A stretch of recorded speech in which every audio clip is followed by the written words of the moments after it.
cleared. That's the best news for all the spectators and the viewers. And we're coming up to torch time in one of the biggest contests in sport. It's India versus Pakistan.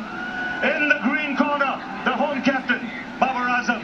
In the blue corner, Rohit Sharma for India. I now request the two gentlemen to come up, please. We also have the match referee, Javagan Sriram, and the toss representative, Alok.